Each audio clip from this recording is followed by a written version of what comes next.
Oh, we're live. Is it live or is it Memorex? I don't know. Okay, this is Jerry Diamond of How to Get Out of Babylon. Good evening, good morning, good afternoon, YouTubers, whatever time it is when you happen to be watching to this, and wherever you are around the world.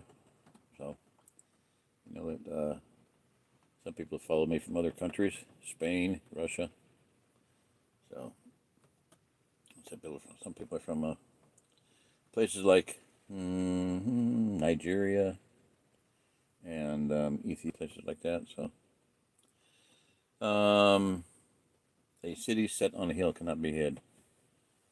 I've explained why I titled it that, because I want to have a torch, a watchtower for people to see, and that's what I've been doing, both figuratively and sometimes I have a watchfire, and I've got videos on how to maintain a fire all night long and how to start a fire, like a top-lit updraft fire, how to correctly start a fire. And the whole idea of the shrink wrap is at the top of a watchtower with a light up there, whether it's a little, like a dish, a steel bin dish with a lens around it for farther visibility, like a Fresnel lens, that would be ideal. I bought a Fresnel lens from an old glass one from like a caboose or a lighthouse type thing.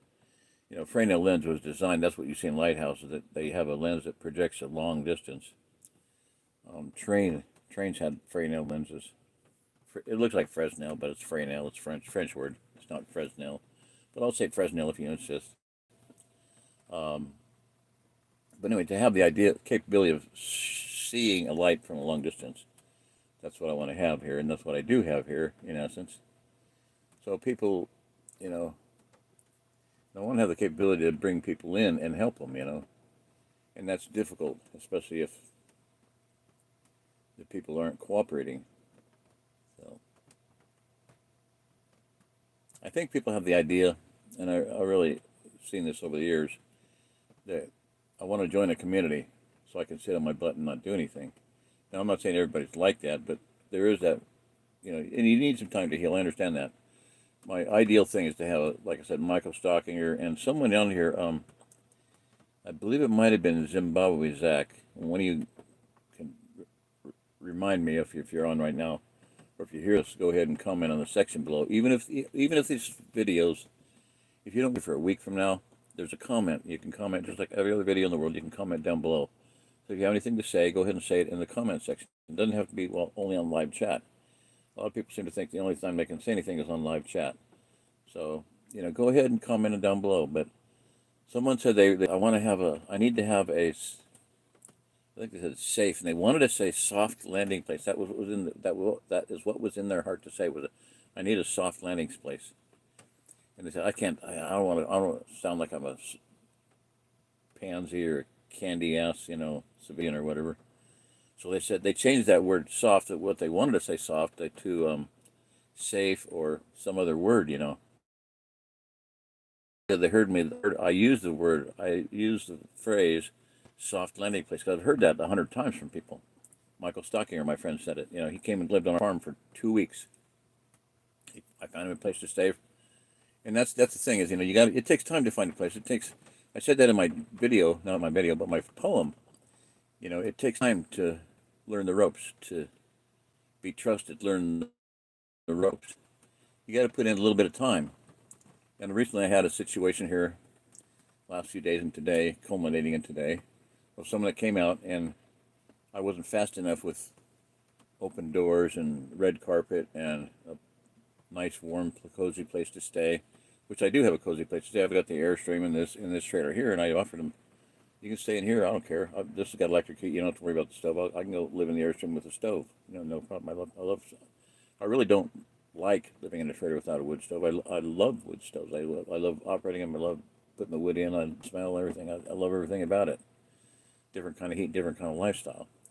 But for my physical condition through the winter, I realized with the heater in here, I'm okay, except for that night when it went out because of the power break. The breaker outlet blew up, melted down.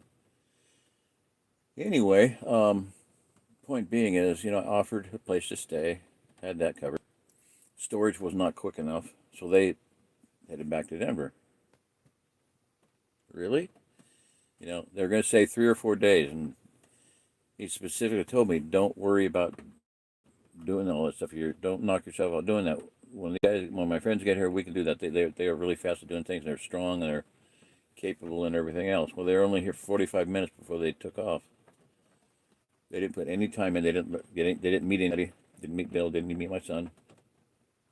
I just very unfortunate. I really feel for him because of the fact that I know he's been under for the last year, 2 years, as his sister's been dying and trying to take him with her. Literally. Spiritual thing, yes, but man, it's already cold. I kid you not, brothers and sisters. It's chilly. It started raining. I was out and it got cold out there, and I got soaking wet running that skid loader. That was good for 2 hours, and then it started sucking. I don't know what the problem was, but it started. It couldn't even. It was.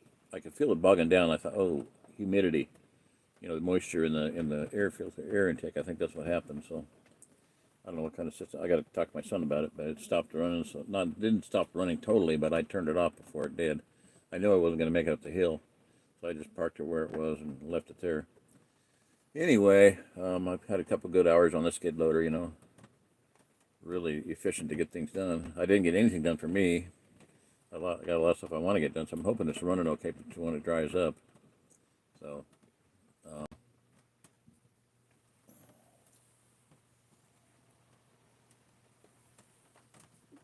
Hoping another skid don't fall off. You got a brand new skid on one side and not on the other side, so that's too bad. Need another one on the bad side. I don't know why I didn't put it on the bad side, not the good side. Anyway, I don't know if they're interchangeable or not. You could have put the old one on the old side, on the bad side, Anyway, neither here nor there. I'm just talking to myself. So yeah, I really feel bad for Rock, but he's trying to blame me. That's my mental deficiency. I had a stroke. I'm retarded and everything, and I don't want to say any more about it. Really, it's just not worth. I talked to one brother about it already. What I would like to do, what it was in my heart to do, is like it says, if a brother has aught against you, go to him alone, try to get right. And if that doesn't work, then take 2 or 3 witnesses. And if that doesn't work, then bring it before the church. And, I consider this kind of a community of sorts. And if we don't have the capability to rule ourselves, we're going to be in a world of hurt. We need to be able to govern our own bodies, govern our own body, meaning body of people. There is one group here that has, captains of 10s, captains of 50s, captains of 100s, captains of 1,000s. They're working on that. That's biblical. So what I'd like to do is just bring it before. That's why I called one person tonight already on it, or they called me. I said, can you talk? And he called me. But I'd like to talk to 2 people on it and see if they, I'm not trying to give just my side. I'm telling you both sides, okay? I'd like everybody to comment on it if you would. Anybody that's listening here. 2 people. Oh my gosh, only 2. I'm going to hang it up. Okay. All right, whatever. It's, I'm not trying to give just my side. I mean, this guy's been under a lot of stress for 2 years or better. Ever since I've known him. I met him in 2018 when he came out to the farm that I bought in Fairgrove and stayed for quite a while, and actually a little bit too long. The gal that I bought the farm with was getting on her nerves quite big time. So, kind of overstayed a welcome type thing. Wore out his welcome, quote unquote, is what she said, and he said too, am I wearing out my welcome? She goes, yep, you are. You already have. So anyway, but I understand he's been under a lot of stress. Well, I've been under stress too. But to come in here and expect, and I can read a letter from Michael Peebles. He's a pastor in Dogwood, Missouri, of a large congregation of, Sabbath keepers and feast keepers, Torah people. And he's got a lot of stuff going on. I mean, he's one of the most visionary and brilliant people I have ever met in my life, bar none. I mean, he was one of the main speakers. He was the main speaker, as far as I was concerned, at the first International Goshen Builders Conference, which is about the 5th or 6th or 7th conference I've been to build refuges and bring people together, for refuges and farm build farms, refuges up for people to come to, And he had, that's the second time he spoke at a meeting like that I've been at. The first one, he said things, he was a little slow getting going, and he was at a guy's house, a farm, and in Bodarka Republic, Missouri, and he's a little slow getting going because maybe he'd spoken before all of us before at conferences, and so, but it was a new venue, maybe a new, more intimate gathering. There was only about 20, 30 men there, and so he's a little. I felt he's a little slow getting on. He's got to get a little antsy, and all of a sudden he hit nitrous, like on a dragster. He hit the nitrous, he went to light speed, warp speed, Mr. Zulu. Yeah, he hit that button, and all of a sudden I just went, "Where did you come from?" That's what I burst out with. After the meeting, I stated to my son and the man's farm it was at, I said, that is the first man I've ever met in my life that has a brain. Well, neither of them took that very well. That was just what I was from my heart, I was honest. It was the first man I'd ever met that had a capability of thinking, had a brain that he could think with. I didn't mean to be insulting, but obviously it was insulting. They didn't take it too well, but oh well, too bad. But what I meant was, visionary as far as strategy, long-term, big-time strategy. He said every single farm in Missouri, in the Ozarks, should have people from the cities storing things on their farm, 10 to 50 people. Every farm should have 10 to 50 people have stuff stored on their farm. It may be in a 55-gallon drum. If they can afford a shipping container, fine. If they can cram that full of stuff, goods, fine. Is it a risk for them? Of course it's a risk for them, but it's a risk for us too. Somebody could come in here and rob us or something because of the stuff stored there. So, but he had things like that. He said, I was just like, wow. Well, at the Ava, Missouri conference, the first International Goshen Builders Conference, he was the third speaker. I was the first speaker, unfortunately. Morning is not my good time. Why did they schedule me at 10 o'clock in the morning? It was just unfortunate because my software wasn't working right, and I meddled through it. When I should have said, no, I don't want to be the first one. I want to be the second or third or fourth one. But anyway, other than me, he should have been the only speaker because there were two young guys, and one kid just went on and on forever and ever, just repeating stuff over and over again. Nothing to say, just blathering, He was going to organize a conference, unfortunately. But Michael Peebles was phenomenal. I mean, phenomenal. I'm not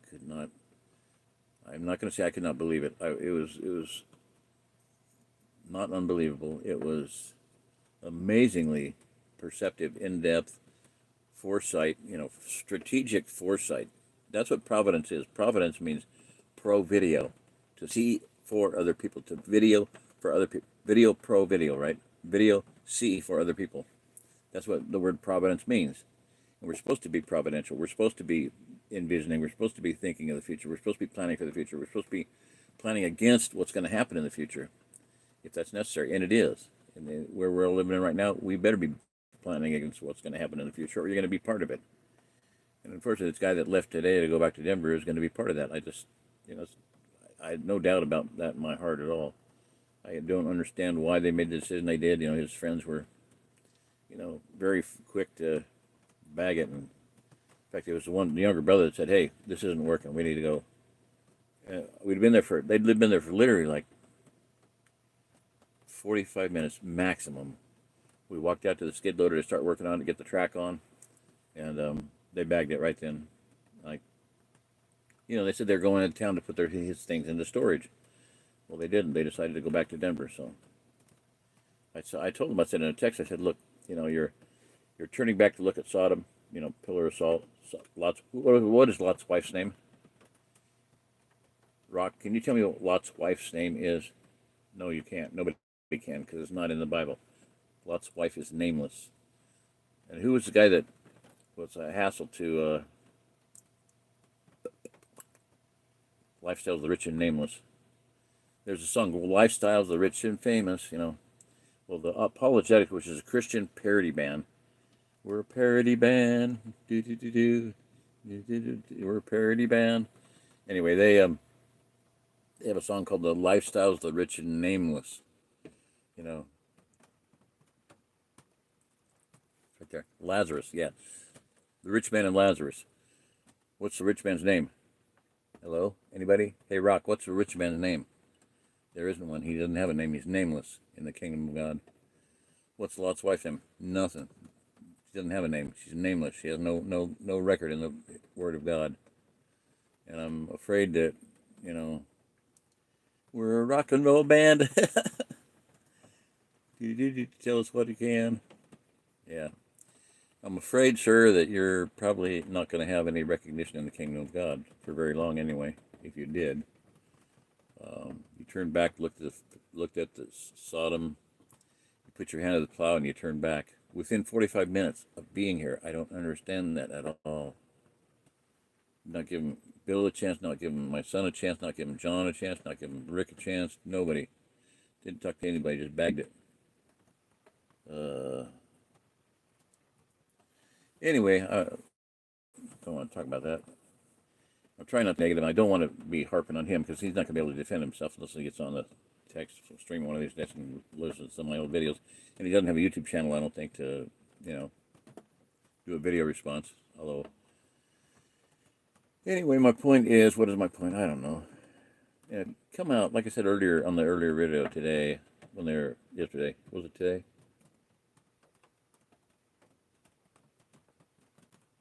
Yesterday, yeah, when they left. I said, look, you have a plan to come out, outside. If you your whole life's belongings, and you know how much there is. I never knew how much stuff he was bringing. I knew he was bringing a truck and a trailer, and 2 cars. I knew that, but I'd asked him, how much stuff do you have? Give me an idea of the logistics of it.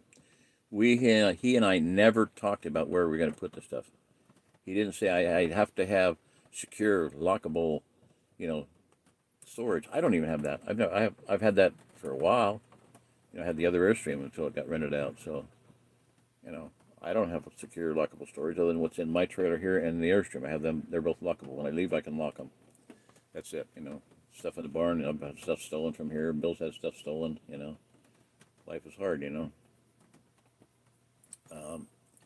But anyway, to chime in and make a comment, maybe I'll react to it. But other than that, I'm gonna probably just bag it. Let me think for a while and see if I have anything else to say. Because they were going to be here. They're going to leave on the 1st. They're going to get here on the 2nd or 3rd. It would have been maybe a lot better timing-wise. And he came with 3 vehicles. I was hoping I'd be able to get to this meeting today. It's a huge meetup meeting in Texas County. Not only 2 hours away, 2 hours and 15 minutes away. Not bad at all. Texas County is the largest county in Missouri. Texas County is larger than the smallest state in the Union. Rhode Island is larger than Rhode Island. Kid you not? Like 15,000 square acres, something like that. 15,000 square miles, something like that. Wait a minute here. If that's correct, it's larger than the occupied area of Switzerland. I got to check on that. I'll check on that. Or somebody check on it right now if you can. That would be insane. I'm just crazy. It would be amazing. Let me check that on my tablet here. If I can get it on. Come on. Get on. There we go. Because I can't speak to text. I got to fiddle with my phone because I can't speak to text anymore. It's really driving me batty. I have to type everything out one letter at a time practically. I can swipe, but that's not as fast as speaking, so.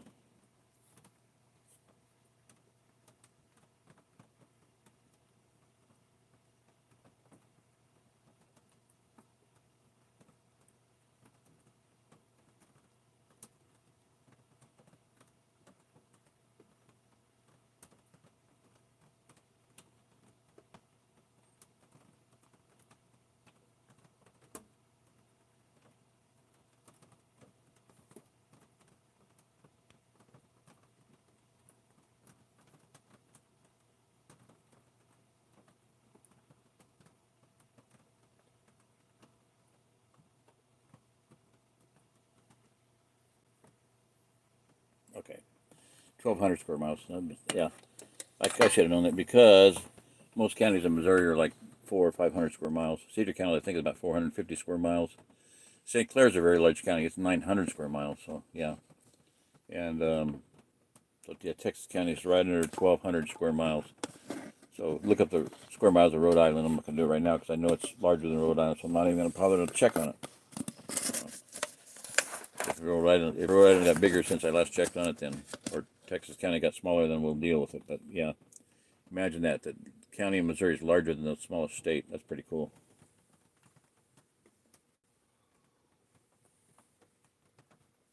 So anyway,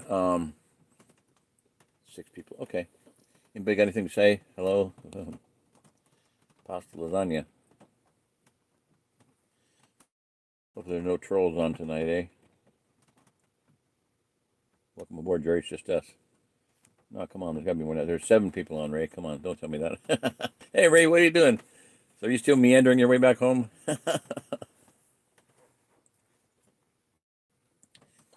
And I thought you were, maybe I'm confused with Gerald Bilgen, Old Timer Knives.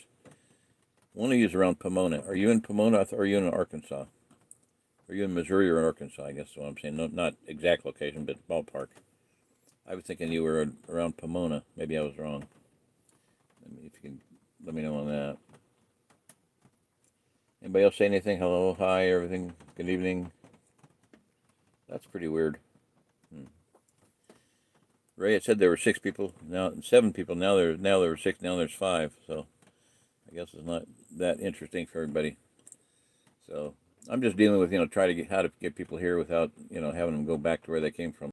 I just can't see going back to where you came from. I'm sorry. It's just I have moved my entire family twice, and I could do it again right now.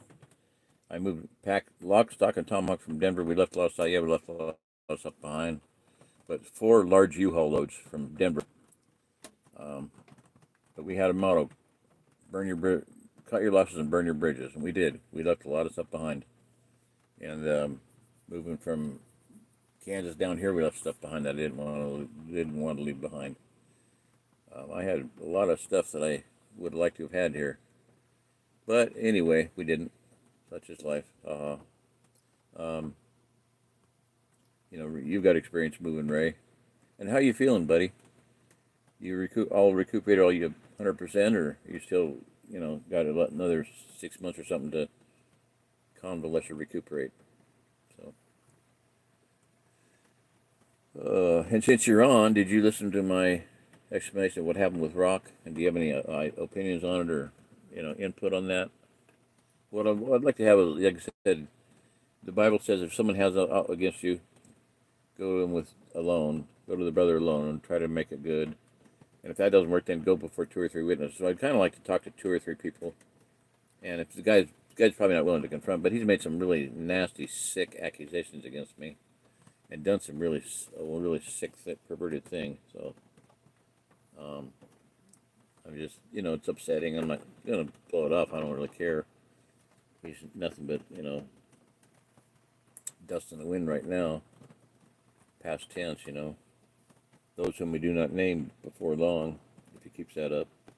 I did everything I could to help him, and he's pissing on the party, So apparently Ray's not there either, so this is not the most chatting stream I've ever had.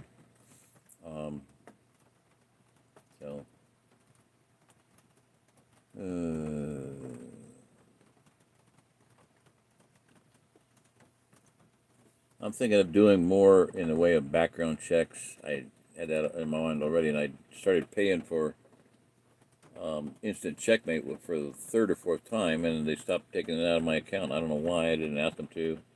It just stopped. So now I don't know if it's live or not. But the other thing is the reason why to have them call Ian, my son, and Bill, and John, is to get other people's read on it, not just mine. I think he's a great guy. He's a wonderful guy. Rock's the only person I know of that has grown a tomato plant with bark on it, other than Epcot Center, with all their millions and millions of dollars, capability. That's the only person I know that had a tomato plant with a large stalk on it that growing bark on it. And you can do that. You don't have to kill your tomato plants every year. Keep them growing, keep them alive. Let them grow through the winter. Don't kill them and plant new ones. So anyway, be that as it may, and such is life and all that good stuff. And there's that, as Richie from Boston would say. So, anyway, if nobody's going to get on, I'm just going to bag it here because nobody's even saying anything at all. So, I don't need that. I'm trying to put the idea out there. Oh, Sully, hello there. Just you and me and Ray. Yeah, I don't think Ray's on us, Sully. Jim, yeah. So, how's your job going out there? You still in Illinois? 7, woo.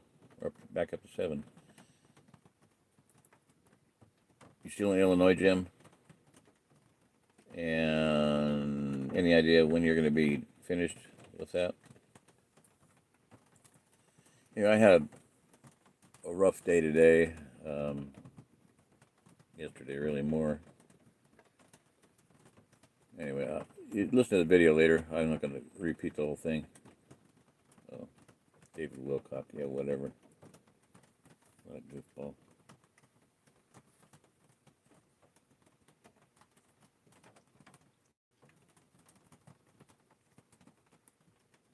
Oh,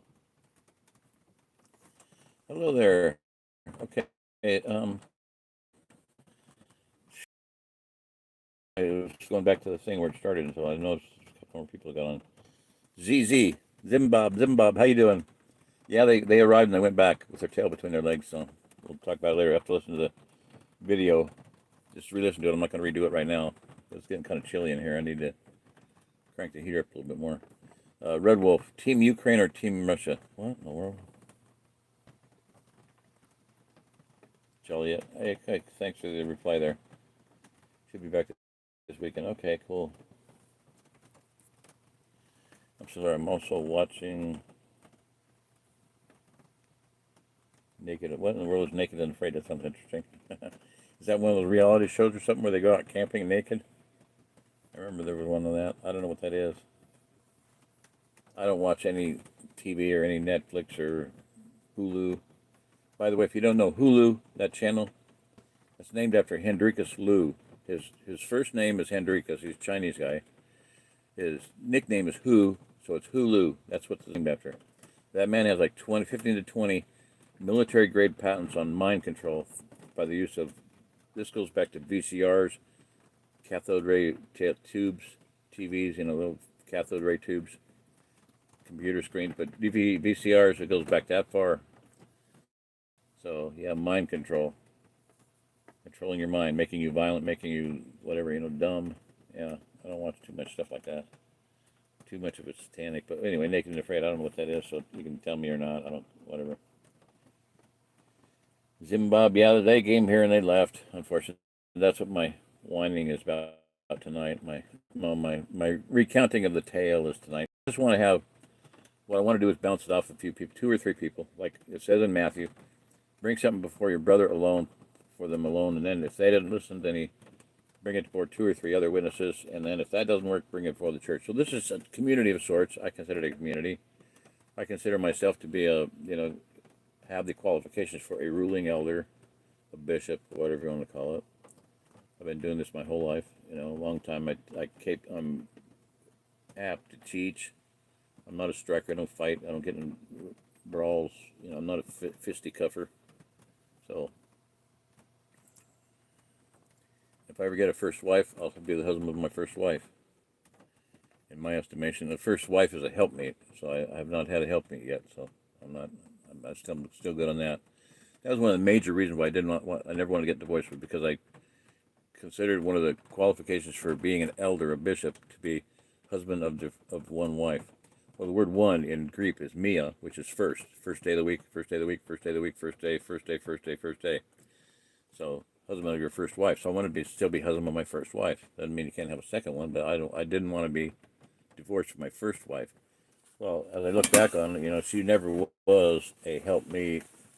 She never was we did a lot of stuff together. No qualms about, no complaints about that. We did a whole lot of stuff together, really interesting stuff. We homeschooled, we home birthed, everything, the whole nine yards. But as far as supporting my ministry, she never was a helpmate. After the divorce, this one guy said, "I can't believe you're not going to, take care of your wife." And I said, "Why would I give up my ministry, my YouTube channel, my book?" They ordered me to take everything offline. My book, shut the YouTube channel down, take my website down, everything, and serve my wife. And I said, why would I serve someone who's never given me any allegiance, or to the God who's never given allegiance to me or to the God I serve. Never given allegiance to God or me. Why would I serve her? That's just stupid. And after the divorce, one friend said, you know, Jerry, that time comes in many men's life when they have to decide whether they're going to serve their wife or serve God and do what he tells them to do. Well, this decision's already been made. I already, you know, they commanded me to do it, and I shut this down, shut that down, shut down, take your book down, take the YouTube channel, take your website down. And my reply was, no. As a matter of fact, hell no. I wish I would have said, had to stay, ich kann nicht anders, God help me, amen. You know, Martin Luther, before the Diet of Worms, when they commanded him to recant or be burned at the stake, basically. They were going to kill him if he hadn't been with the Duke of Württemberg. Duke of whatever, the kidnapped him, took him to Wartburg Castle, and kept him safe, you know. But he, you know, here I stand. I can do no other. God help me. Amen. That was my one chance in my life to have a resounding reply and great, you know, famous words. But I didn't think about it. I said, hell no. As a matter of fact, hell no. Literally, that's what I said. No. As a matter of fact, hell no, assholes. You know. And they admitted that they were not a ruling government. They were not a church. They did not have the authority to it. They said that several times. And yet they acted in, you know, as if they were a church, and if they had the capability to order me to have a trial and order me to do something. They held, it was a kangaroo court, you know, inquisition, you know, stupid trial. Anyway. All right, well, blah, blah, blah, blah, blah, blah, blah, blah. Let's see.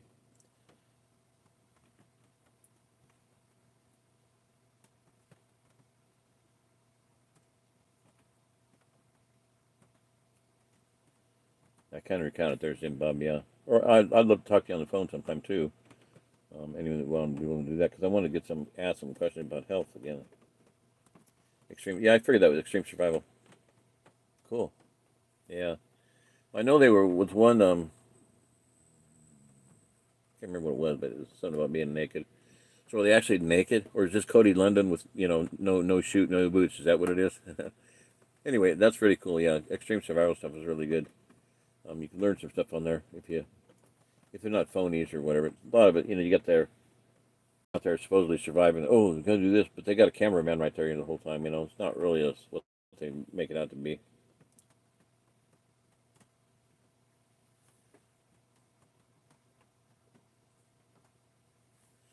Zimbabwe asks, "How did you get married? Just to the peace? I wonder what God considers a valid marriage." I think what God considers a valid marriage is what He says in the Bible. You know, it's a contract between the man, the woman, and God, and that's really much it. There's you know, you have the wedding feast at Cana. The wedding feast was not the wedding; that was just a feast to celebrate the wedding. So, well, I was married in a large church, and we had a lot of witnesses and things. Yeah, I would consider it a valid wedding. That wedding definitely, marriage definitely. Just, you know, here's what normally you say, until death do us part. You take a vow to death do us part. We didn't say that. The pastor wrote it out, and the way he had us say it was, you know, for better for rich for poor, better for worse, blah blah blah, until God by death shall separate us. Very specific, very blatant, very clear. Until God by death shall separate us. And as far as I can tell, she's still alive and I'm still alive. So as far as I'm concerned, we're still married. That's what I considered it as. If she, you know, needed something, I would help her. If she was dying, I'd help her. You know, I mean, I have no. She's had, again, like with Rock today and yesterday, she was under a lot of stress as a little girl, and I didn't realize that until I knew that going into the marriage, but I did not know how deep and how vast the ramifications were that had affected her whole life. You know, so she was molested as a little girl, 3 years old. So anyway, I didn't know that. I didn't know that she had been molested. So I didn't put that two together until later on. She admitted it. Yeah, something happened. Something traumatic. So her entire life has been filled with hatred and bitterness and unforgiveness and anger and self-pity. Self-pity is the worst of it, really. You know, one of the first things she sang was, "Nobody loves me, everybody hates me, guess I'll go eat worms." And I should have, you know, I didn't know anything about psychology and everything. I was a practically a very, very young believer, very, very new believer. I've only got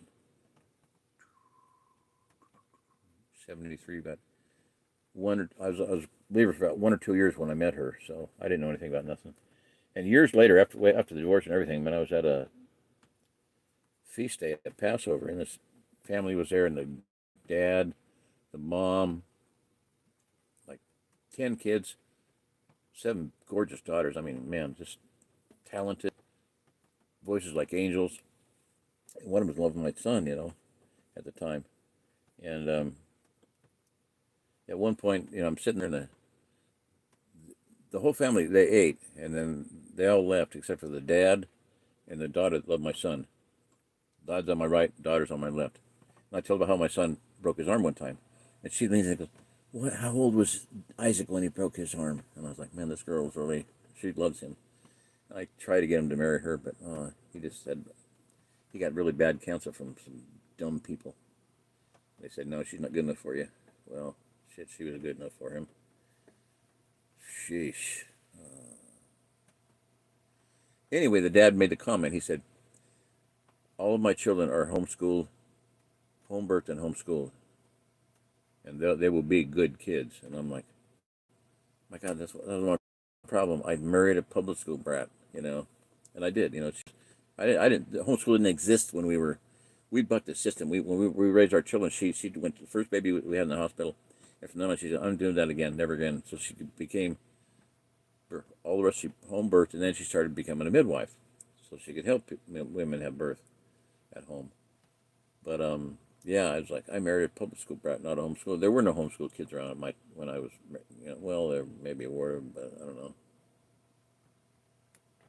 It would have been a needle in a haystack to find one. I mean, did know a couple of families with, but age-wise, I don't know. Anyway, there wasn't a lot of homeschool kids around because it was verboten at the time. In fact, the one family that I knew that did have actually when I met them years later, the daughter was 31.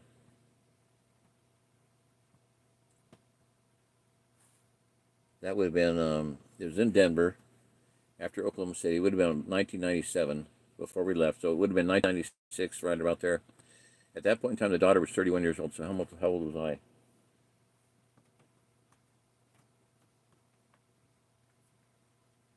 I would have been about 34, 35, so she would have been, old enough, but I did know her back then. This was a family that lived in their station wagon. Literally, they lived out of a station wagon in motels. They would be going out the back door of a motel, or they'd be going out the back door of a rental house when the cops were coming in the front door because they were homeschooling, when it was illegal, and they were chased, around. That was in Colorado. Yeah, we'd be going out back when the cops were coming in the front. So they literally lived out of a station wagon for years so they could raise their kids without going to public school. So anyway, so when I saw this gal, the mom says, "Hey kids, you remember Jerry Diamond?" And I go, yeah. And I looked at the girl, and she looked so young. She looked like she was 16 years old. I said, "You're not old enough to remember me. You had to be a baby back then." She said, "I'm 31 years old." And then she turned around and walked away, and I looked at her from behind, and I was like, "Yep, she looks like she's 31 years old." Her face was so young. She literally looked like she's 16 years old. I'm thinking, I did not think it was possible, but yeah, it was. They all remembered me. Unbelievable, really. I just used to say bad word. I'm sorry. Sorry, Jen. Bad word. That's a worse word than the words you use, Jen. Okay, so anyway. Yeah, amazing. So there were homeschoolers, but not a lot of them. And I had no homeschool options. I didn't know that there was such a thing as homeschool at that point in time. So I married a public school brat, a public school idiot, public school, someone who's brainwashed into the women's lib bullshit, yeah. So it was a buck in the system the whole time. But it goes back to childhood. Her story was, before we got married, I was a little girl, I was climbing in a tree, and I fell out of the tree onto a white picket fence, so I'm not a virgin. Oh, I just kind of went, okay, whatever. With me, no, that wouldn't happen. So, hatred, unforgiveness, selfish, and you don't cry any tears like for yourself, bitterness, unforgiveness, self-pity. Oh my gosh, self-pity. That's so murderous. Anyway, yeah, there's your marriage answer. Too much TMI, too much information. Sorry about that. All right, what else we got here?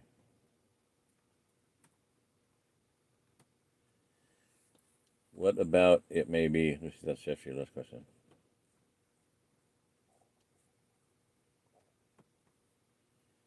Ray, okay, it sounds like my kind of show. Shut up now. It's enough. Is it online? Is it like Netflix or what? Get out of there. Damn it. Okay, what about Zimbabwe says that? What about it may be adultery if any divorcee both remarries? That's not really worded well. I'm not sure what you're saying there. What about it may be adultery if any? It may be adultery if any divorcee. I'm not quite sure. Let me read it again. Add to it if you can. That's not quite clear. It may be adultery if any divorcees both remarries. Yeah, well, Jesus says in Mark 10, verse 12, I believe it is 11 or 12. I know it's Mark 10. That if a woman divorces her husband and marries another man, she has committed adultery. And so when Lane first started talking about divorce, which years ago, I said no way, no way. I said if we get divorced, it'll do two things. It'll give glory to the enemy, and it'll give power to his kingdom, and it'll hurt our children really badly. We wouldn't have had two more children at that point. So we had 5 children total, and then we started talking about it again. I said there's only 2 ways you can leave this marriage: as an adulteress or as an unbeliever. As an unbeliever or an adulteress.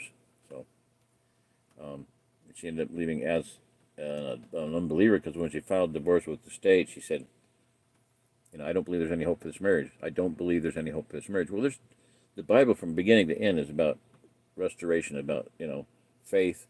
It's about redemption, and about the fact that the worst criminal on earth can be resuscitated, can be redeemed. The most hardened criminal can be softened and brought to salvation. So Spurgeon said that there's on the thief on the cross. He said it's an example that there can be deathbed. There's a deathbed conversion in the Bible, so that there can be hope. But there's only one in the Bible, so that you can fear. Yes, you can have hope for it, but don't plan on deathbed conversion. It doesn't work out too many times. Only one time in the entirety of the Bible. If you can name another one, let me know. There's only one time in the Bible there's a deathbed conversion. Basically, the thief on the cross said, "Lord, I believe. You'll be with me today in paradise." So he was deathbed. He was death cross conversion. What do you want to call it? Okay, he's hanging on a cross, not in his bed, but it was in essence a deathbed conversion. But minutes before he died, he received salvation. But don't plan on it. Don't count on it.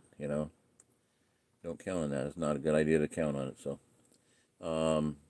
but yeah. So anyway, yes. As far as I'm concerned, she left the marriage as an unbeliever, and then she married another man. So, according to Jesus, now people don't believe in that, don't believe in the Bible anymore. That's fine, but all these Christians took her part. I can understand that. Took her part, and I was a bad guy. What did I do? I'm the one that has suffered for 7 years, has been in suffering for paying for it, whatever. Everybody talks bad about me and treats her like gold. So they'll be working out of balancing the scales on that. I believe it'll happen this year because it's Shemitah. It's been 7 years that I've been alone and been, putting up with suffering, homeless.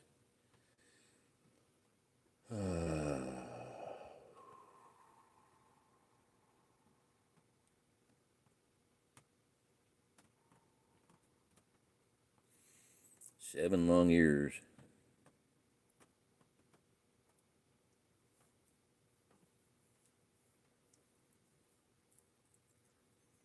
Anyway, so she goes on getting married again.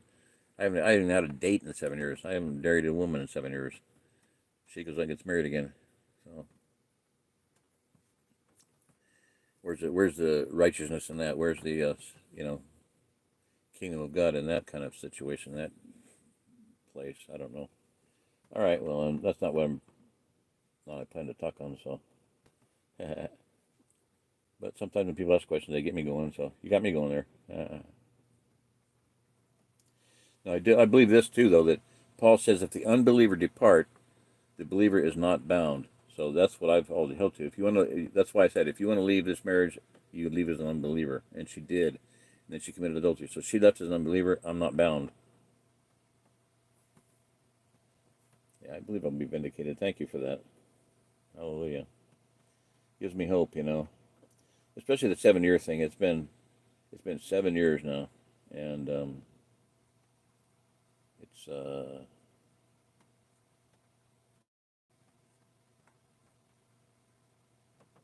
7 years. Okay. Anyway, yeah.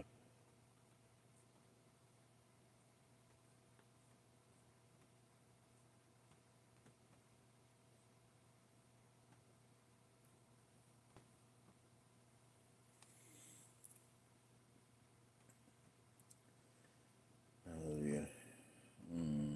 I appreciate prayers, for everything, for that, for the situation, that things will change this year for me. I'm seeing the writing on the wall as far as, I've been holding out this concept, this idea to help people for 20 years now. I mean, more than that, 40 years really, from the start of the whole thing, when God first put it in my heart to try to help people that are going to be refugees, homeless people. It's kind of a crack up, about 2015 I said, after I got divorced and homeless, I said, well, for 15 years now, I've been trying to figure out how to help homeless people when the time comes. And I guess I wasn't doing a good enough job because Father decided that I wasn't doing a good enough job, and he had to give me some first-hand experience. So now I are homeless. It's kind of funny. I think he has a sense of humor about some of those things. So, yeah. So I put up, showering outside up till Thanksgiving every year. Cold, putting up cold, putting up the heat. How do you survive heat? It's pretty tough. Damn it! Let me tell you what. Cold, not so bad, but the heat is killer. I had the stroke because of heat. Thrown out of the house, out of a stupidity. I'm afraid I might get COVID. Shit. Coward. Chicken shit. Anyway, sorry.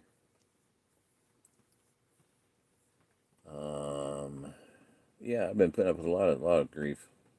Where am I going to eat? How am I going to eat? Where am I going to get food from? All those things. But it's what people put up with. The homeless, they have to deal with those things. There's some beautiful success stories out there. So I've got a lot more of a first-hand experience of what people are faced with. And I'm still committed to the whole idea. I hope Rocket comes back to some degree. Won't be here, that's for sure. I talked to one guy already. Just give me your ideas on that. If anybody's heard my story here tonight, um, the first brother I talked to said, "Good thing he found out now. It's a good thing he left, because he'd be a pain in the ass for you." And I go, "Yeah, actually, it probably would be." So maybe it's a good thing he didn't come back or didn't stay. He could have left his stuff here, but it's his stuff. It's my stuff. It's my body. Whatever. So you're not going to help anybody. He told me he's going to bring me a good bicycle so I could have something to ride, and he didn't believe that.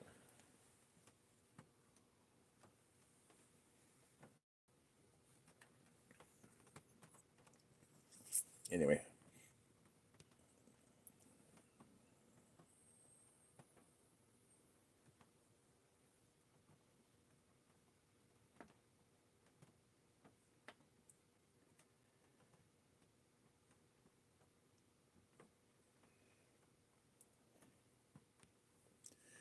As we get older, it gets more difficult to recover from adversity.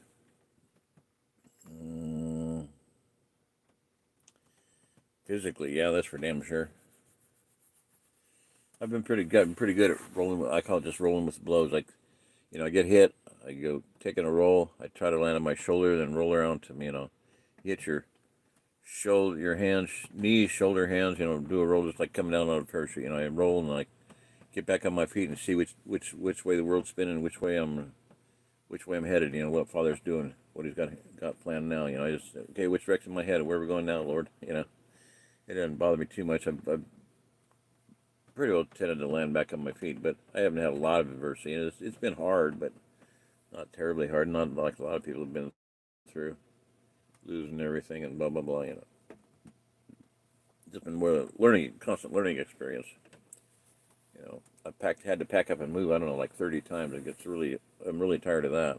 I don't want to do that again, anytime in the near future.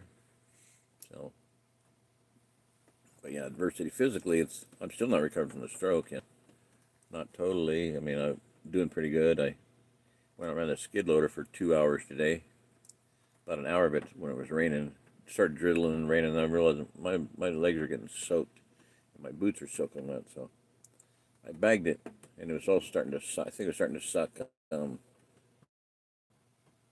moisture into the air filter. So, or there's something wrong with it. It was getting really dirty. I just stopped it, parked it where it was. But, physically, I wish I'd be a lot better in shape, and I'd like to get in a lot better shape. And I'm doing some things I hope is going to help a lot. So, I know some people a lot of them are very health conscious, very aware of newer technologies, and want to make use of those. Kind of cute.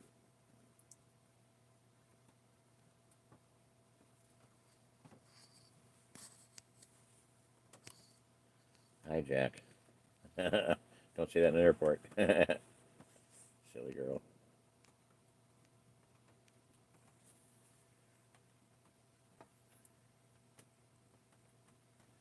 What people take for granted become luxuries for one who loses everything, like not being able to shower or bathe or do laundry. Yep, that's the case, definitely.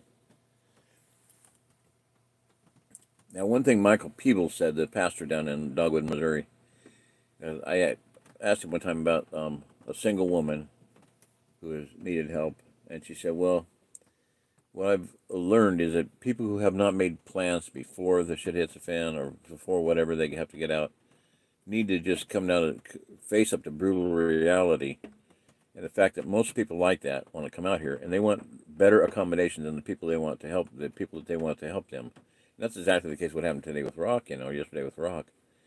He wanted things that I don't have. I have not had for 7 years, but he wanted them. He wanted a secure storage. He wanted, blah blah blah blah blah. He wanted a nice place to stay, a nice, shower and bath. Not that wouldn't have been possible. It just didn't. You can't just blow in, expect everything to be handed on a silver platter to you within 45 minutes. Here's what we got going. I was very honest with him before he came out. I said, "This is what we got going. We can do this. We can do this."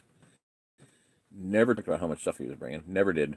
You can say we did, but we didn't. I mean, I knew he was bringing out a lot of stuff, but he never said where we're going to put it.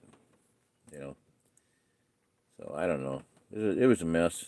Maybe a little bit on my part, but most of it he didn't take the time to get to know anybody here. So very unfortunate for him. Very unfortunate. Not putting the skin off my nose. I would like to have him here. Yeah, good gardener and all. I know he's got a lot of skills and capabilities, but boy, is he emotional mess, temperamental, and very, I don't know what the word is. I'm not a psychologist, so. Let me read that Zimbabwe. What people take for granted become luxuries for one who loses everything, like not being able to, yeah, they are luxuries. Being able to take a shower is a luxury, Laundry, that's a luxury. I do laundry about once every other month at least, That's just washing a couple sheets, that's all it is. I do very, very little laundry. I mean, it's the water very little. Yeah, I know you're talking from experience there, girl. Yeah. Clothes, towels better, get wet. Winter, yeah. Well, I got a heater, so I came in soaking wet. Now I was going to the cabin and hung my jacket, which was a synthetic fill, fortunately not a damn down fill. Hung it in front of the wood stove was going, so it was pretty well dry by the time, but it was dripping. It was so wet it was dripping on the floor. So it dried out pretty much. My boots got a little bit dry. I've got them in front of the heater now as best I can. I was so tired and sore and aching and cold. I just got in here and I was to screw everything. I just took it off and set it as close as I could to the electric heater that's blowing. I got another heater in there, but I didn't turn it on. I haven't had it on for months since the outlet blew up and put me out of power for that night. I literally had 5 minutes to decide what to do. Well, I was going to try to go over the Airstream. That was a no-go. Well, my only option was to crawl into a good sleeping bag and try to tough it out for the night, and I did. So, survival experience 101. I had literally 5 minutes to decide before I started having, body core loss of heat. So,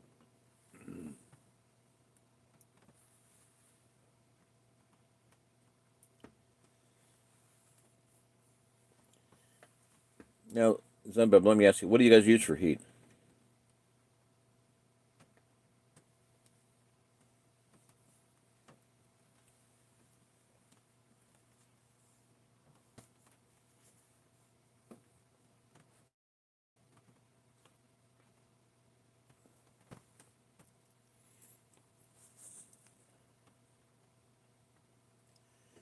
Michael Allen, how you doing there, buddy?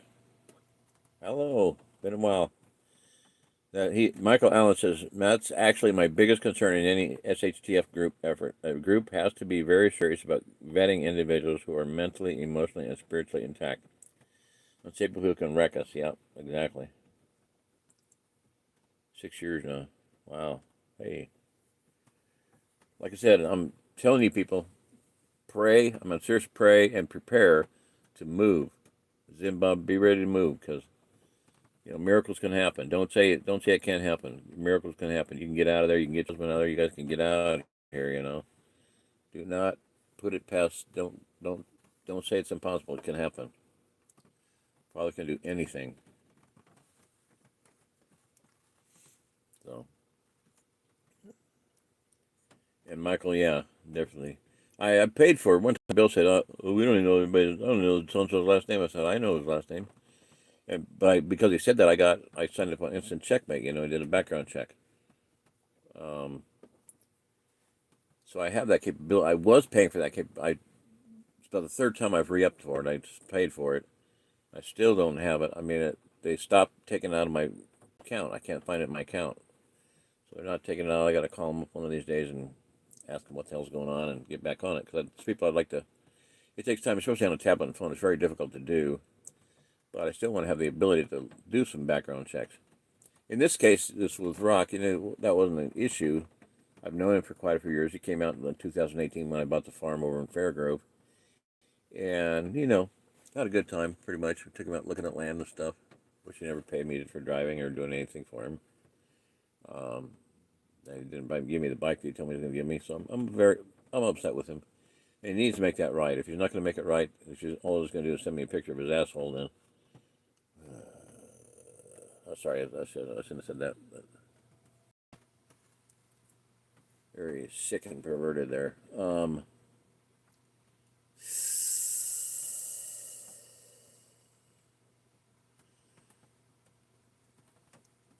At some point, I just don't think that he's going to be blessed. I don't think he's going to be blessed. I don't.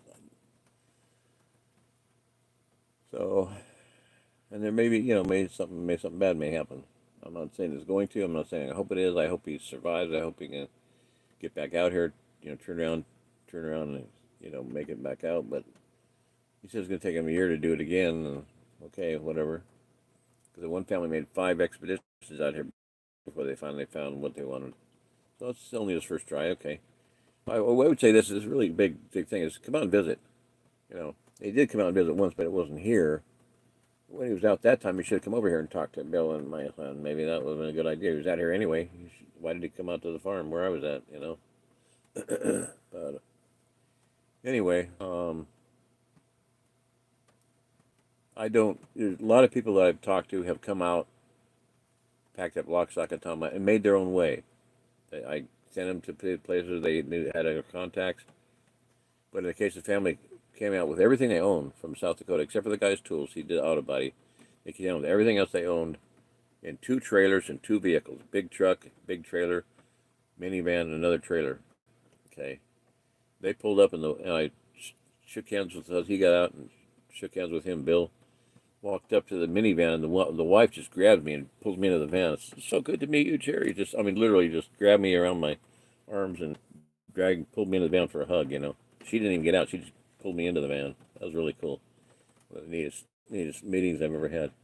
And so anyway, they went down to Arkansas, found a place to stay, found a job, boom, done, So to expect me to provide you a house and a place to stay and a shower and babysitting or whatever. I just don't. I'm not set up for babysitting and showers, and I don't even have a place to take a shower. I mean, I can shower and take a bath in the van. That's an option for everybody that comes here, but not on your first damn visit for 45 minutes and expect everybody to kiss your ass, especially when it's that ugly.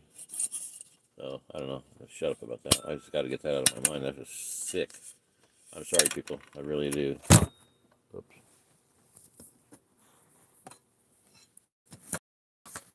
That was providential, wasn't it? Huh. Phone just fell right off. When I said that. Yeah, it was a sick, sick, sick, sick, sick.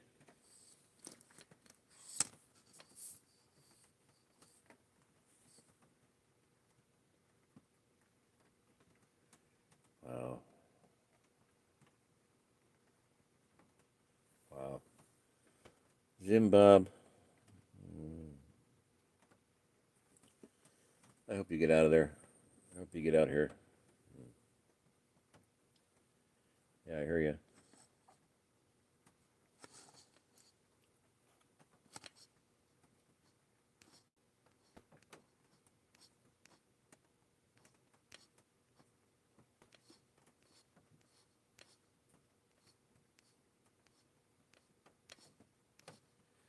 Wow.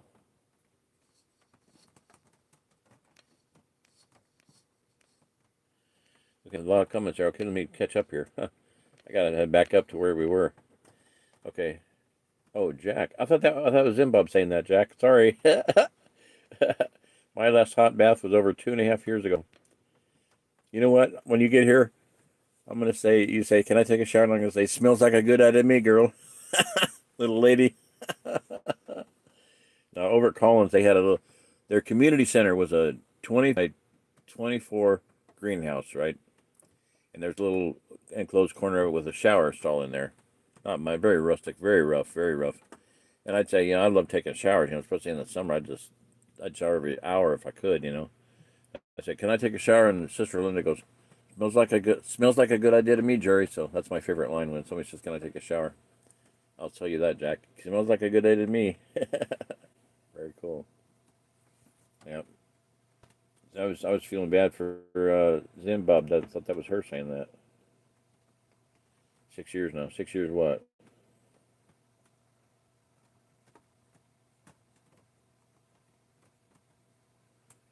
6 years now. You've been living in an RV. Has it really been that long? I thought it had been a couple of years. And Jack says my last hot bath was over 2.5 years ago. Hey, Jack, don't feel bad. My last bath was over 2.5 hours ago. Sorry, rub it in. Shut up, Gary. Yeah, wash clothes with 5-gallon bucket plunger. Yep, agitate the clothes. Only thing I miss is hot running water. You ever seen a Wonder Wash? They're a tumbling washer, hot pressure washer. They're really good. They work really good. We sold them in Y2K. Red Wolf, are you familiar with Pastor Joe Fox? Yep, I'm familiar with Pastor Joe Fox. You can watch my video on my channel. It's called Ozark Plateau. There is a safe there is a safe place. I think it's called that. His channel, his channel is called Viking Preparedness or Shofar Mountain, one of the two. But on his channel, it's called Ozark Refuge. It's real simple, Ozark Refuge. So look for Ozark Refuge, Pastor Joe Fox for Ozark Refuge, Viking Preparedness, Ozark Refuge, whatever, and you'll see his interview of me at his farm in Kansas, High Prairie Acre Farm in Kansas. Yeah, I'm familiar with him. Why, you got questions about him or whatever? Ray Sova says, "In vetting people, beware of sovereign." Okay. Ray, any comment on that? What does that mean? I know what sovereigns are, but you think because they're a pain in the ass? Is that what you're saying? I agree with you. Totally. I don't have a job. Can you give me $20? I don't have a job. I can't have a job because don't have a social security number. Can you take me to go shopping? Can you take me to do this? Can you take me to that? Can you loan me $20? I don't have any money because I don't have a job because I can't get a job because I'm a patriot. I'm a sovereign. Yeah. Oh, Zimbab says, "Well, last winter we couldn't find a low wattage heater anywhere and couldn't afford propane, so we were bone cold." Oh my gosh! Oh my gosh! Oh, why the hell don't you have a wood stove, girl? Damn. I do not believe in having a camper without a wood stove in it. I mean, that's just, to me, no sense in it. wattage heaters. Thank the Lord. I guess that you alternate, okay. And meaning low wattage, meaning like what? What's that? 500 watt? They're not worth much. Supposed to have some really good ones out these days, but beware of anything on Facebook. Let me tell you that 90% of it's a scam. Jack says, yes, I used to watch his YouTube channel. Joe Fox has a good background military, yeah. Michael Allen, Jerry, what was your issue with you doing your ministry? Okay. Again, I'm going to apologize before I say this, but there is a pronoun, and I don't know what you're talking about. I'll figure it out eventually, so you can either say it or it might help. Their issue with you doing your ministry. Just tell me, Michael, I don't know what you're talking about there. Who's they? Their issue. Cost of gasoline to one generator is, yeah. Skyrocketing. Sprocketing is, generator sprocketing. Okay, got you. I think we know that, what you're saying. Kerosene heater does good with a worthy sleeping bag. Yep. That's what Jack has, the kerosene heater. But I've been trying to get her a wick for it, and they're hard to come by. I paid for 2 of them to have them sent, and they didn't go through. They disappeared somewhere en route. Really sucks. Kerosene convection heater. Kerosene heater does good. Yeah. Yeah, I like the convection. The Moonlighter. We had Moonlighters. I probably still have some somewhere, but that's basically what Jack has is a Moonlighter equivalent. About 10,000 BTU. You can cook on it if the stupid cage wasn't on it. It gives you light. You can cook light and heat light and cook. Yeah, I love those kind of kerosene heaters. You can put a pan of water on and cook chili on it, do whatever. Yeah. As opposed to the radiant kind. I thought the radiant always stunk more than the convection too. Although hers has a convection apparatus too. It's got a perforated metal thing, so it combusts more. It may be cleaner. I don't know. Something a little buddy propane heater. Zimbabwe, I don't like those at all. Not inside. Just be careful. Because they burn up oxygen and they put out carbon dioxide. And though they don't put out carbon monoxide unless they run out of oxygen, then they probably would put out carbon dioxide. I found a small wood stove for tents that is great. Just can't use it here or it would grow legs and walk. I don't get that. They'd come and take it out of your trailer?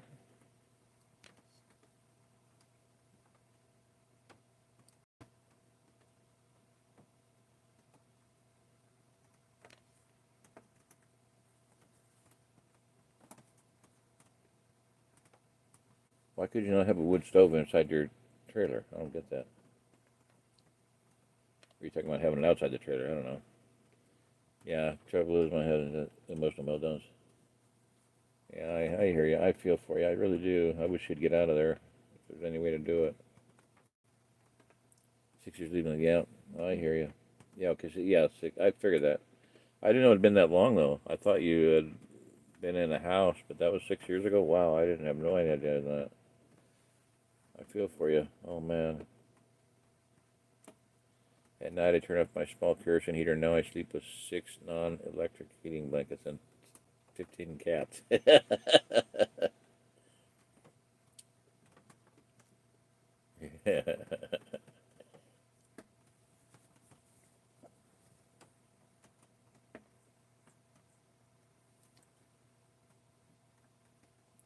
Hey, Jack, did you get a filter for that? A filter. You know what I mean. If I say filter, you know I meant wick. Did you get a wick for it? You said you're using it. How'd you manage that? Or did you trim it down or something, reusing the old one? I'm sorry that didn't work out. It upset me. I'm not being able to find one. I haven't had time. If you send me the link for the damn thing on Amazon, let me know. You keep sending me just 15 minutes of have to read something to tell you how you found it, but I don't have time to do that. Send me the link for it. Go to your cart, click on it, click above it on the URL, and copy and paste that and send it to me. That's what I need. I'll look again if I have time, but I don't have that much time to do it.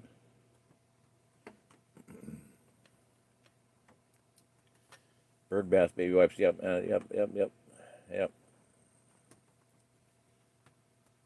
Yeah, Zimbab. You know when you come out here, and I'm going to say, can you take a shower? Yep, smells like a good out of me, Zimbab.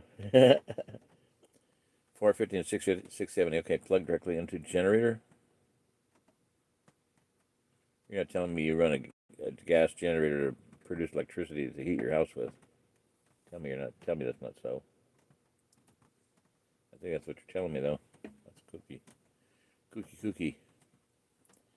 Since you drop some olive oil everybody for heat, yeah. Cayenne, sriracha sauce.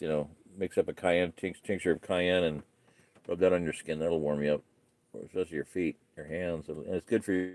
You're really good for your circulation. Anything that's good for blood circulation will help you out. Everybody, Jackie and Jack. Sorry.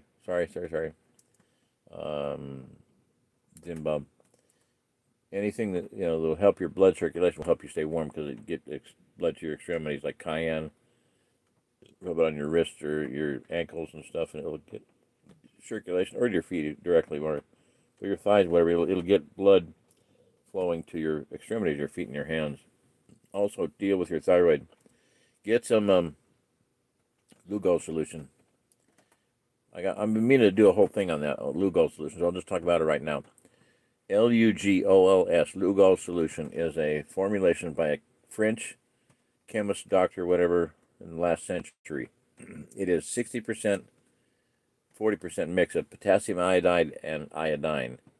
That's good for your thyroid. Your thyroid is designed by God to collect iodine. Okay, there are 4 halogen elements. 4 halogen elements. You can see my fingers. 1, 2, 3, 4. 4 halogen elements. Those are iodine, and iodine is named after the color that it is, red. Iodos is the Greek word for red. Chlorine, chloros, is the Greek word for green. Okay. Behold a pale rider, a pale horse. That's chloros. Look it up in the Greek. Go to My Sword, click on the word, the number, and it'll tell you it's Greek, chloros. In Greek, it's chloros, green. It's a green horse, not a pale horse. So it's Islam. Third is bromine. And bromine, the word they call bromine because it stinks. It's a stench. It's a horrible smell. But that's what they used to bleach our bread with. All 4 of these elements are bleaches. What's the 4th halogen element? Fluoride. It's a bleach. It burns.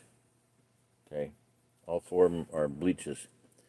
All 4 of them will be attracted to your thyroid. So don't take in chlorine or bromine or fluoride. You should only take in iodine. If your thyroid is full of iodine, it won't take in anything else. It won't take in any bromine or chlorine or fluorine. Okay. Chloride, fluoride, or bromide. It won't take them in. You need to have your thyroid full of iodine at all times. That way your blood, every 17 minutes, goes through your thyroid and gradually weakens and kills viruses, bacteria, and parasites. That's what it's designed to do. Okay. In the event of a nuclear exchange and radioactive iodine, I31, 131, normal iodine is 130, and radioactive iodine has 131, so it's radioactive. If it goes to your thyroid and your thyroid doesn't have any iodine in it, it'll suck it up and you'll die from, thyroid cancer. That's what kills people. Now, eat kelp, eat sea salt, eat great Celtic sea salt, real sea, not pink Himalayan salt. Pink Himalayan salt is not sea salt, it's mined salt. Get sea salt, gray Celtic, Portuguese, Hawaiian, I don't care. Some Sea Cortez sea salt. Get some of that salt and take that on a regular basis. Gray Celtic sea salt has a book called The Hidden Miracle of Salt, something like that. Find that book and read it, because they say in there, they make the claim that if you take X amount of salt a day, you'll have enough iodine in your thyroid to protect you in the event of a nuclear war. So, the other thing you want to take is a lot of fermented foods like miso. Miso is the doctor in Hiroshima at the hospital there did not lose a single patient or a single worker in the hospital, because every day he fed everybody in the hospital and everybody that worked there miso soup. So miso helps the body, recover from stuff like that and stay healthy in the event of radioactivity. Kelp Source is a good source for kelp. Micronutrients, in that same thing as in sea salt, but kelp is very high in iodine, so get kelp, a lot of kelps. Icelandic kelp is awesome. It's one of the most awesome salts in the world. And it is like salt. It's very minerally, so it's very salty. And they actually, one expo, they were giving away salt shakers filled with Icelandic kelp because it tasted like salt. They had tried on your eggs, and it was fantastic. It tastes like salt. It has a lot of minerals in it. Your body says, when your body tastes good salt, it goes, "This is really good for you. Eat a lot of it." So I make cheap ass, dollar pizzas, with great Celtic salt on it. And this guy says, "This is the best pizza I've ever had in my life." Wow, your body needs salt, dude. Your brain needs salt. Your every organ in your body needs salt. Your skin needs salt. Your bones need salt. You are walking. We are walking bags of salt water, people. Salt water. The human body is a conspiracy by seawater to go bipedal. That's what it is, basically. We're walking bags of seawater, oceans of seawater. You could do an IV with sea salt. What we got going here?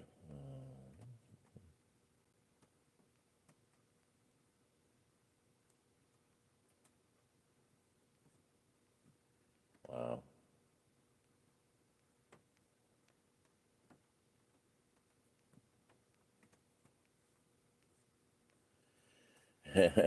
That's quite the survivalist forum here, guys. Everybody's got some experience with this, yeah.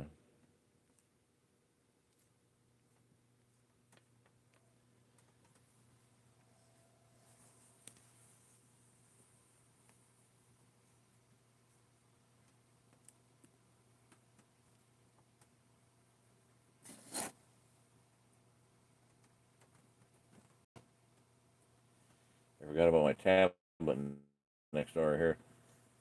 I should have been on it. Let me see if I can get it.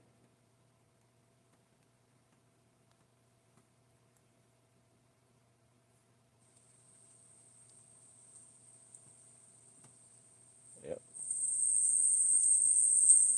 Look at my phone quite as often that way.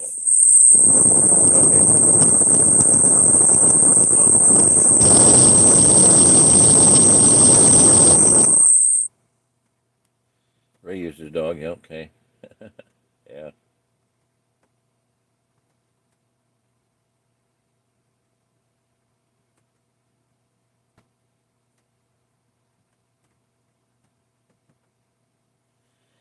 Zinbug says that little buddy heater I leave on just for a few minutes at a time with the windows cracked. Doesn't that get expensive cracking the windows? That's what my uncle said to me on a. I put a swamp cooler in the house in Denver, and he said, "Doesn't that get awful humid?" And I said, "No, you just leave the windows cracked. Doesn't that get expensive cracking your windows all the time?" I'm like, yeah, smart out, comedian. Anyway, yeah.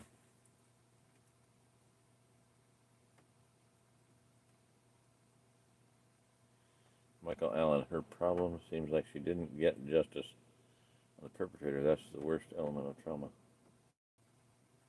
Okay, now I can figure out her. It's probably my wife, right? Yeah. Okay.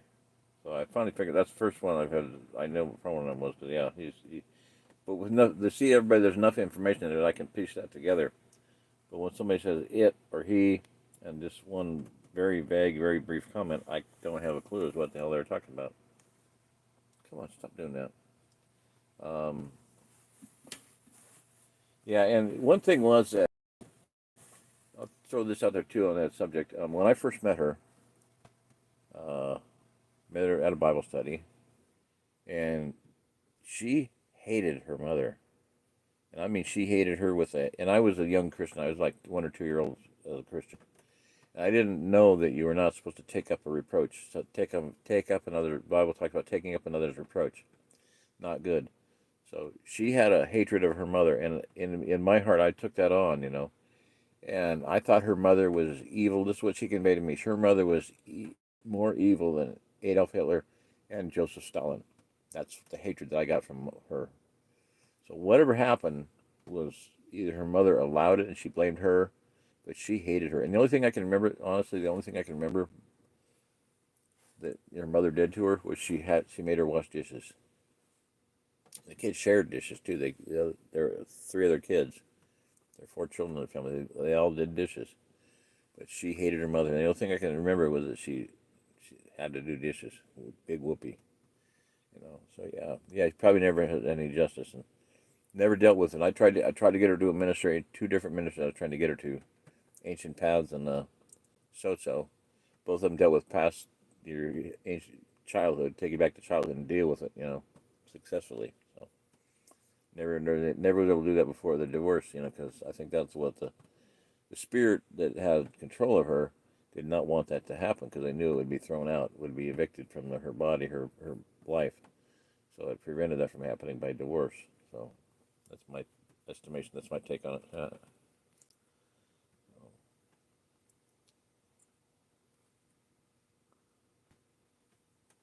I understand. You know, but yeah, I know you're in a small mobile home, mobile RV, whatever it is, heck it is. And I know your husband's an issue too, so I don't blame you. I'm just saying I wouldn't have one without some kind of a small wood stove. I mean, it's one thing that I'm playing with out there is I'm looking at the uh, the biggest device I'm looking at. I want to get a Kelly kettle. I got one on eBay. I need some. I need $100 in my account, PayPal. But he make a donating money. That'd really be nice right now.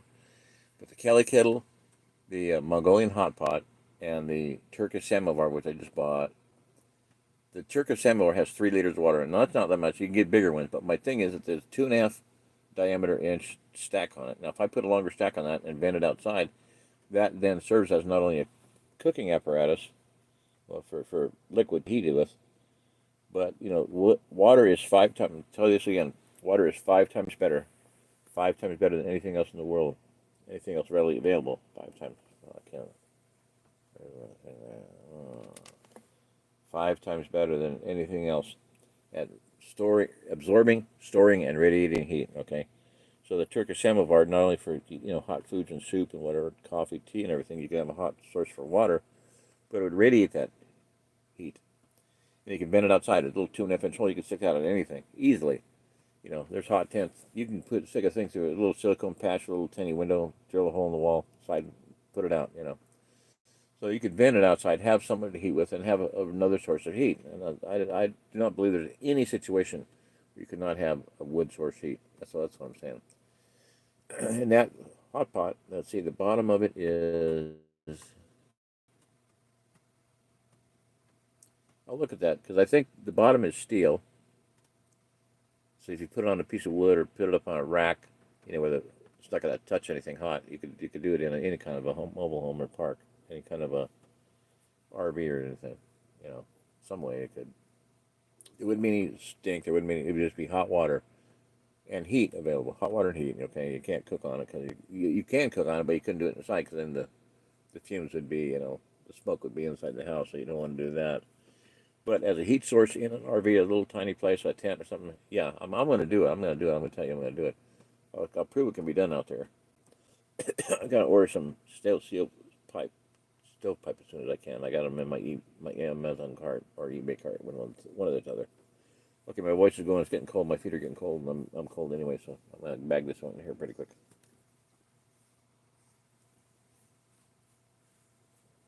Type the comments there, and it's been 1.5 hours, so I'm about done for the night.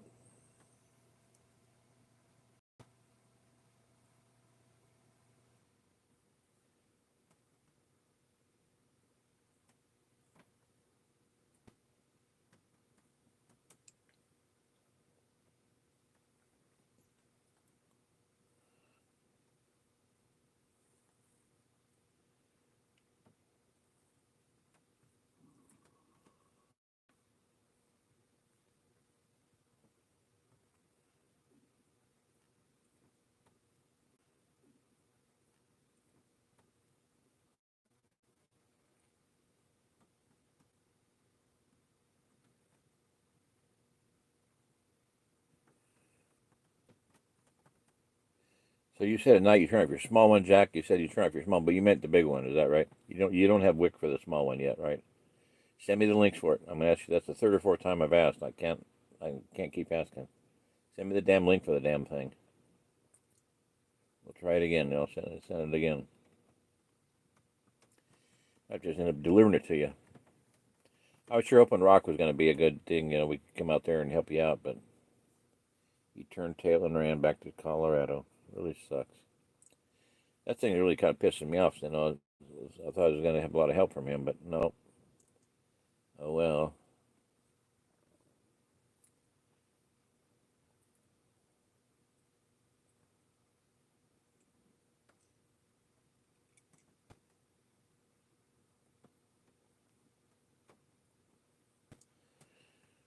Yeah, Ray, Jack, that she has cats, and her cats keep her. See, now Jackie made another mistake. Oh, sorry, that was 15,000 BTUs. The little one is 1,500. No, we know it's 15. Don't redo that. I know I can read between the lines, and most of us are not stupid that we can't figure that out. Okay, she said, go back up here. Come on. Just reading it over here.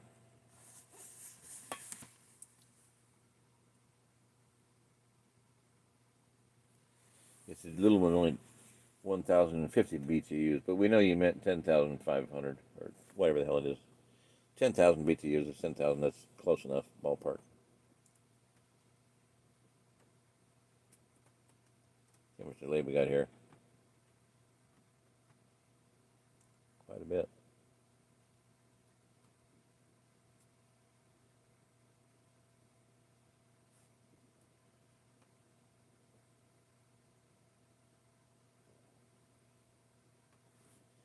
I'm watching my screen on the tablet. Sorry.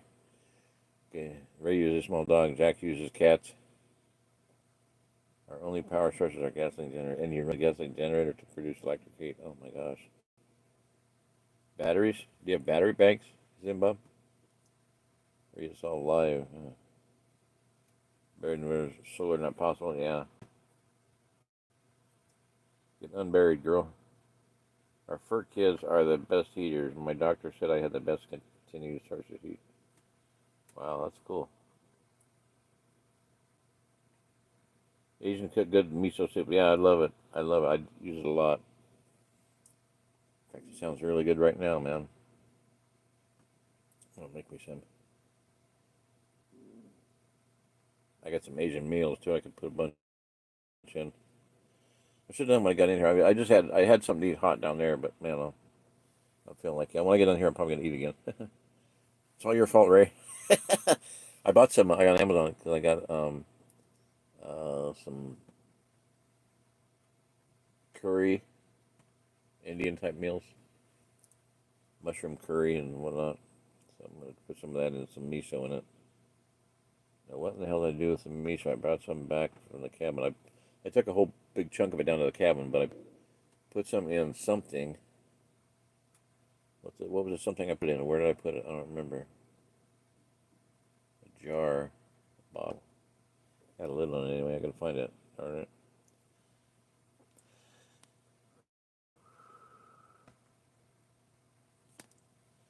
Probably don't iodine.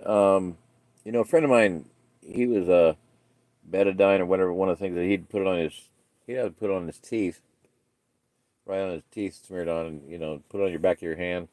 Yeah, I mean it's iodine. Iodine's iodine. It's better than radio. Providone iodine, betadine is better than radioactive iodine. Guarantee you.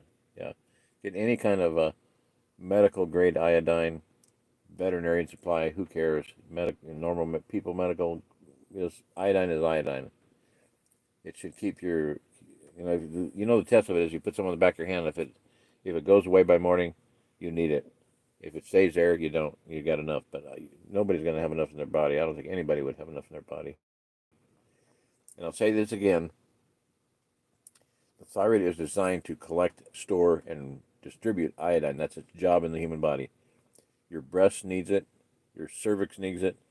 Your prostate needs it. Every organ in the human body needs iodine, and the thyroid is designed to just collect it, store it, and then distribute it to every single organ of your body. 99% of all breast lumps turning into tumors and mastectomies is iodine deficiency. Every cervical lump, tumor, and removal is iodine deficiency. most of the uterine removals, what do you call it, hysterectomies, iodine deficiency. Prostate cancer, iodine deficiency. So you get more iodine in your diet, whether it's kelp, source. The word source is a really good veterinarian for horses. Go to Jeffers, Jeffers, 1-800-Jeffers, or just go to their website. Go to the equine catalog, the horse catalog. What is the most valuable mammal on earth? Is it the human being? Hell no, it's the racehorses. They take better care of racehorses than they do of human beings. Okay. Go to the equine catalog for Jeffers or any vet supply and get a keg of Source, a 5-pound keg or a 30-pound keg, whatever, 5-gallon bucket of the stuff. We've got a 5-gallon bucket somewhere. Oh, man, I'd like to go over and get that stuff. Shit. Okay, anyway, Source is good. It's really good for you. It's got micronutrients. It's salty. It's really good for you. Eat it like it's going out of style. It'll keep your iodine, because plenty of kelp in iodine. Plenty of iodine in kelp, sorry.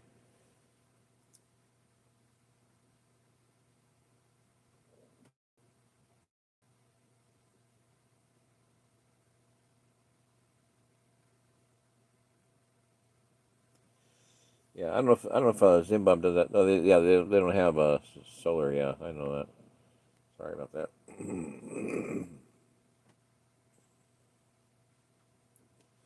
Okay, Jack, I'll get with you on that. Yeah, we had 2 beloved kitties that came with us, but they got taken out by the mountain lions. Oh my God! What a terrifying face. Oh shit. Yeah.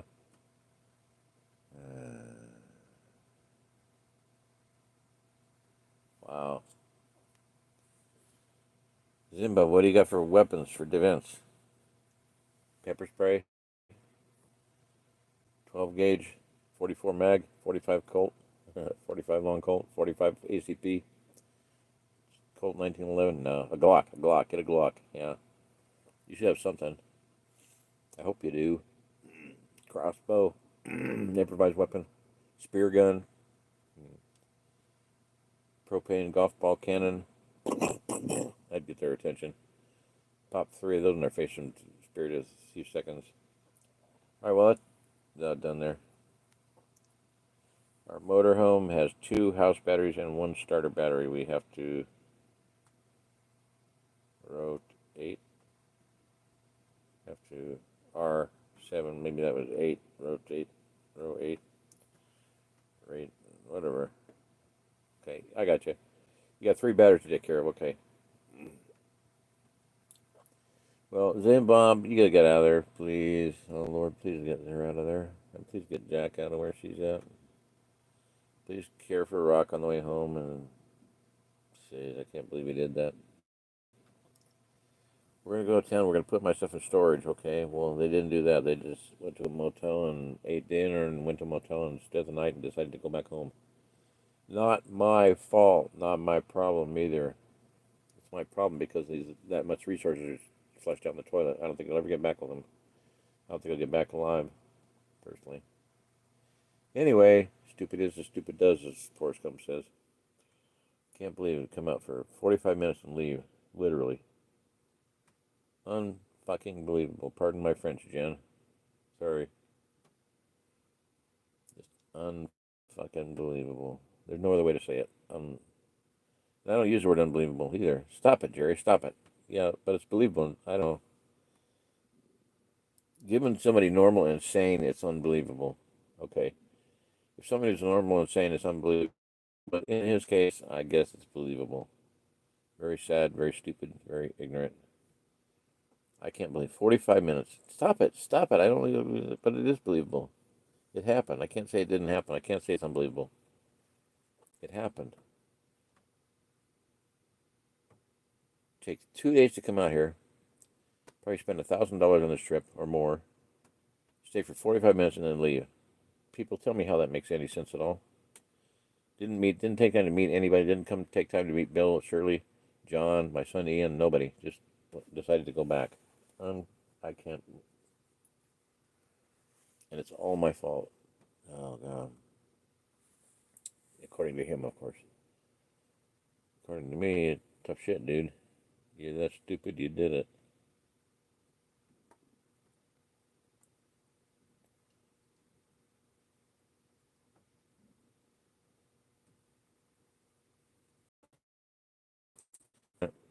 it wasn't anybody's fault but mine. My cold finger hit the wrong button. Come on. Now I'm gonna keep this pretty short here. Now I'm gonna get around to. You all have our sad sob stories and everything.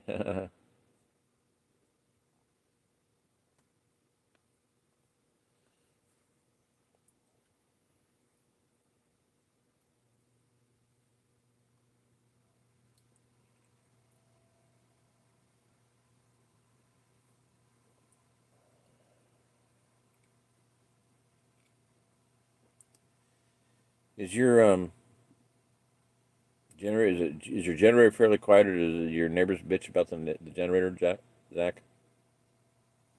Be a question. Not that it makes a difference. You don't care. I don't care either. RV propane fridge. So you got to run that on 12 volt. You can't run on propane. I don't know which would be cheaper. I have no idea. I run mine on 12 volt. But I got the adapter, the converter, what do you call it? To 110 from 110. So that's not a big deal. All right. Well, I think we've covered a lot of ground here. That's pretty cool. A really good chat as far as all the losers, all of our what do you call our hard times people here. This is what I'm saying. Get all of us together, we'll have a good time because we'll all understand each other. We'll all understand. This is hard life. We'll be helping each other. My gosh, a city set on a hill cannot be hid. One thing I'm trying to get, I'm going to get the book by Larry Burkett. He's a Christian financial guy. Everybody might be familiar with him. Larry Burkett, Christian author. And he wrote, when I was in the hospital, I went to they had a library there, and I went down to the library, and one of the books I grabbed was Solar Flare by Larry Burkett, and it's about a solar flare, EMP, basically. The sun fried everything. And in that book, the government, the president, forcibly, or cities, FEMA operation. But I mean, it's a legitimate deal. It's a nice operation. It's not a FEMA camp, but tent cities. And so as things got back to normal, these two women were. I remember, never forget this scene. These two women are talking, and one lady says, "I can't wait to go back to the city." The other lady goes, "Why would you want to go back to the city? Life is so good here. We're safe. It's clean. We have everything we need here. Why would you want to go back?" Because it's where I grew up. It's where I'm from. You want to go back to the slums. You want to go back to the dive, and you want to go back to the danger and the drugs and everything else. There's no drugs out here. We're clean. We homeschool our kids. It's wonderful out here in this tents. So the idea being that there was 10 cities that were better to live in than the cities, the cities in the big cities, the inner cities and whatnot. But yeah, that's kind of what I envision, is having a bunch of people living in tents. And I really believe, honestly, and I believe this is going to happen. The people like you guys, Jack, Zimbab, me, people that have lived rough, lived hard, we're the ones who are going to carry the whole thing through. The people living on the riverbanks by that rich lady, Jack, over by you, Linda, the rich lady bitch, rich bitch, that won't help you, and the camp people, let me say Spring Lake Ranch. They have all the things. They charge $600 a night for their lodge. $600 a night. $600 a night for that lodge, and they can't come and help you. And Linda, who's a millionaire, can't help you. Won't help you. Can't kill your cats. I guess she'll help you. Whatever. I don't know what the deal was. Why the hell can't keep a few cats? But anyway, that was a bunny trail. Damn it. Okay, I'll rethink it here. Bunny trail. Rewind. Rewind. Gotta rewind. Where was I at? I got off on a bunny trail. Oh, Linda, the rich lady there, Potosi, said that down on the river, there's a group of people living and camping on the river. There's a little community, and I'd love to go visit that. That's where I'd love to start. That's the first place I would want to visit. Is get over there, and I don't care about visiting her. I'd want to visit that camp on the river, because she's going to do what she's going to do, and she's rich, and she's famous, she's awesome, and she's brilliant, and she's the most perfect person on earth, and she's the most spiritual person in God's kingdom, and on and on and on. And she's not going to help anybody but herself. She did help me, and I'll give her that. She did send me the biggest donation I've ever received, and it was wonderful. But it's just, pat me on the back. I'm great. Kiss my ass. So hopefully she won't listen to this one. But yeah, I said too much there. Anyway, she's a blessing to a lot of people, but she's not blessing you, and she's not blessing me now. She's not helping me. Just very bizarre, very sad. She can't help you. I mean, that's just crazy. Okay, guys, I'm about done. My throat is going, and I'm tired of this, and my coffee's not even warm anymore. So let me say goodbyes. Quite an inverter gen predator. Oh yeah, so you like it, huh? Yeah, they're good stuff, definitely. My friend got a Predator engine to put on a log spreader they got from somebody. They burned it up, didn't put oil in or some shit like that. So Predators are good little engines, yeah.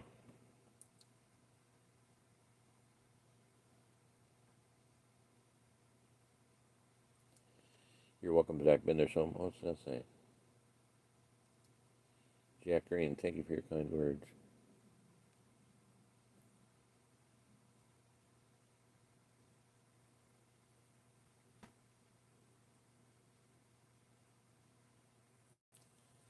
She already answered that one a long time ago. There's this other thing. She must have missed it, but I just skipped that one. She'll read it later. Weapons and air horn. Oh, that's not a bad idea. Put that in their little pissy ears. Zimbabwe, you get that air horn? Oh. Oh, that's you? I thought that was Ray. An air horn. Okay, does it work? I guess it would scare the crap out of a cat. And raise your hands as high as you can. Have bright, big things, and something light you can carry, like wings. Poof. So you can poof up. Every fridge. Yeah. Okay, got that. Okay, air horn. Yeah. What about pepper spray? Can you get a pepper spray? That would put them down pretty quick. Good enough for grizzlies. It'll work for cats. Well, you're in trouble when they start licking. Yum yum yum.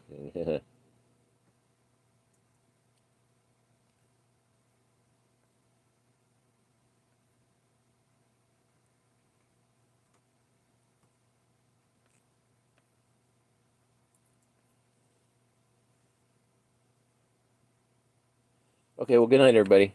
Good night, Ray. I'm not going to go through the whole thing, but I will anyway. This is just my habit, and I like to keep my habits. So, here we go. Good night, Ray. Good night. Well, this is long talking. This is more talking than a longer one, bigger one. Ray, good night. Welcome aboard, Jerry. It's just us. Sally, good night, Jim. Good night, Zimbob. Good night, Red Brain. Red Wolf, sorry.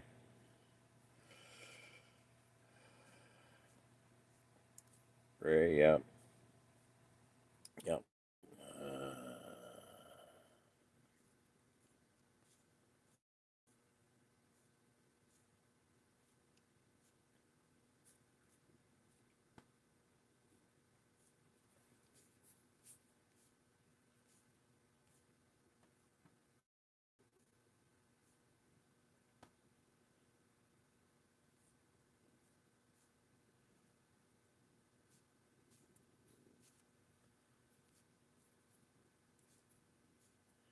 Good night, Michael Allen. Good night, Michael Allen.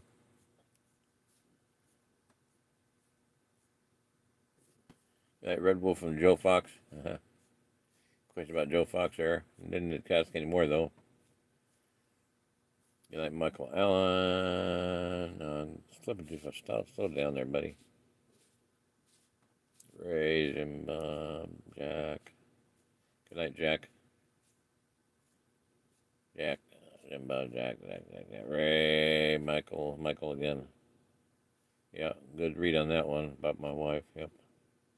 Modem Tucson noted. Little buddy. Jack, Ray. Zimbob, Jack. Zimjack. Zimjack Bob. Jack Zimbob. Air horn. Yeah.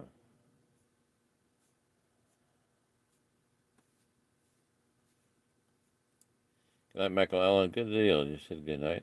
Okay. Oh, yeah, there you go. Wasp spray, yeah. Pretty good.